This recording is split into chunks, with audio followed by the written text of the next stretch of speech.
यांचे वाढदिवस तर लई कठीण पोरांचे. घरी नाही करीत आता ते. हायवेला 90 केक चपटी शिया.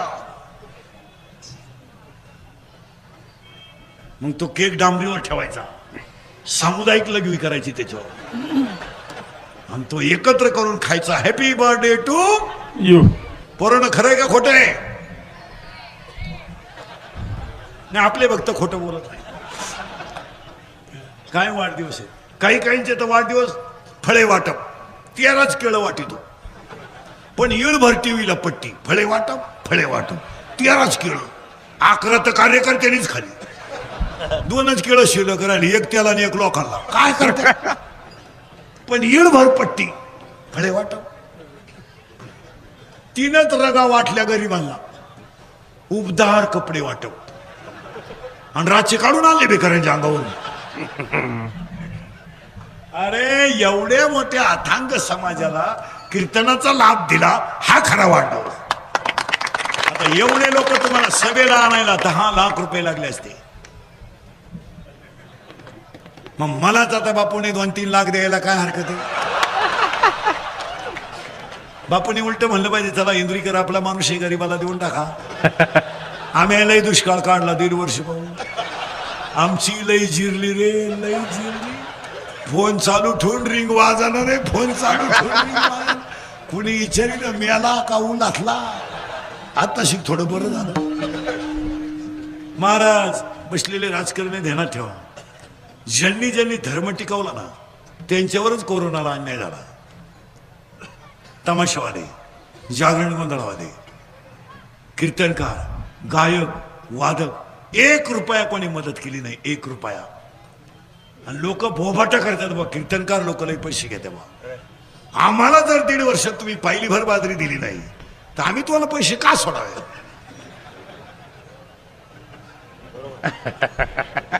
आणि आम्ही पैसे घेतो याचं जर तुम्हाला दुखणं होतंय तर बिगर कमिशन काम करणारा बसलेल्या पैकी कोण आहे बा?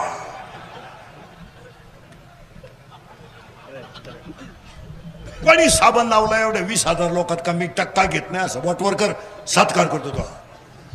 अरे लग्न जमवायच्या दलाल आहेत, काय म्हणणार तुमचं? लग्न जमावणाऱ्या दलालांनी बंगले बांधलेत. 80% गायक वादकांच्या बायकांच्या गळ्यात 1.5 वर्षामध्ये दागिने राहिले नाही महाराज. 50% गायक वादकांच्या गाड्या गेल्या. प्रसंग साधा नाही. आता ही दोन्ही पोरं वाजवतात, यांचं जगणं कशावर आहे? बोटावर आहे. लॉकडाऊन मध्ये ही कंपनीने कामाला गेली, बोट गेली महाराज. पखवाद्याचं बोट गेलं काय आणि पखवाद्या मेला काय, काय फरक आहे? कोण कोणला रुपया देतो? आता लोक फक्त म्हणे हे नाही ना हो नाही, हे फक्त म्हणायचं. कोरोनाचा झटका फक्त शेतकऱ्याला बसला नाही, तो हुशारच गडी, त्याला काय घेणं पडत नाही. त्याच्या घरात का व्हाय 2 पायले गहू व्हायचे. पण ज्यांना 30-30 लाख पगार होता, 3-3 लाख, तेच रेशनच्या रांगेत उभी होती. 3 किलो दे रे, 3 किलो. आणि त्याची बायको तर लोकांना म्हणायची, आमची पिंटूचे पप्पा त्या गव्हाची पोळी खात नाही आणि त्यांना पचतही नाही. बाई त्याला गहू पचतील, पोळी काय पचत होत? शेतकऱ्याला काय नाही, शेतकऱ्याला फुकट तांदूळ मिळाले त्याने ऐकून टाकले. मी ऐकणारांची सुद्धा नावं सांगाल, माझ्या पुढे बसले तुम्ही. फुकट मिळाले 10 रुपये किलो न ऐकून टाकले. दुकानदारानं पॉलिश करून त्याच्यात 40 ठोकले तांदूळ तेच. महाराज शेतकरी हा राजा आहे. ते कोरोना फिरूनाला घाबरत नाही. त्याला 8 दिवस बाजार नाही भरला ना त्याला चालतो. त्याची बायको गरकेला गेली ना, 3 वांगे 2 मिरच्या घेऊन आली, गेला दिवस. बंगलेवाल्याची बायको काय इटा काढी ती? शेतकरी येतो, त्याच्या घरात बाजार भरला नाही ना 8 दिवस, त्याची बायको भाषाला भारी करते. एका पिठल्याचे 3 पिठले करते ती. पाणी जास्त टाकी ती पातळ पिठलं, थोडं कमी पाणी टाकी ती घट पिठलं, एकदम कमी टाकी ती मोकळं पिठलं. गेले 3 दिवस. किती दिवस गेले? 3. चौथ्या दिवशी फक्त दुधात लिंबू पिळती. काय झालं? दही. 5व्या दिवशी घुसळण करती, ताक. 6व्या दिवशी फक्त त्याच्यात मीठ टाकी ती. मिरची कढी. गेले 6 दिवस. 7व्या दिवशी अंडे. बरं शेतकऱ्याला तोटा नाही दुधाला. गाय आटली म्हैस, म्हैस आटली गाय, दोन्ही आटली शेळी.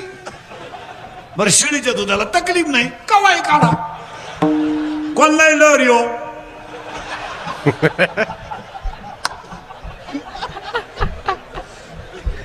चहा उकळत आला. बरं दूध यायला टाइम नाही, माग फटका पुढं दूध, माग फटका पुढं दूध. बापूंच्या अभिष्ट चिंतनाला पहिला संकल्प, गरीबाला मदत करा, फुलांचे खर्च कमी करा. मान्य आहे का तुम्हाला? बोला. 2 पेन वाटा. एक गरीबाची मुलगी 5 किलोमीटर सायकलवर येते. ज्याच्या मुली पायी पायी शाळेत जातात ना, त्याच्या बापाला शाळा सुटल्यानंतर जीव घासावीस होतो. मुलगी का आली नाही. एका गरीबाच्या मुलीला सेकंड सायकल घेऊन द्या. महिला मंडळ तुमच्या घरातले कपाट उचका. इतक्या साड्या ठेवू नका. एका बाईनं कपाट उचकलं, साड्या पडल्या, बाई मेली खाली. गुत मारली, ती साड्याचा ढीग पडला. आणि पाऊस चालू होता, त्याच साड्यांमध्ये जाळली. कधीतरी भांडी घासणाऱ्या बाईला एक साडी देऊन टाका. तिच्या गालावर हसू येईल आणि ते हसू तुम्हाला पांडुरंगाचा प्रसाद देईल. वापरलेली साडी. थोडं गरीबाला मदत करायला शिका. लग्नांमध्ये आचार्याचा सत्कार करीचा, मंडपावाल्याचा करा, भामट्यांचा करू नका. आचार्याचा करा, त्याच्या गालावर हसू येईल. श्रीमंत पाहती सुद्धा नाही मला. आणि आपली लोक सुद्धा श्रीमंताच्यात नाही लागत बसतात येड्यावानी. एक फुलं बंद करा.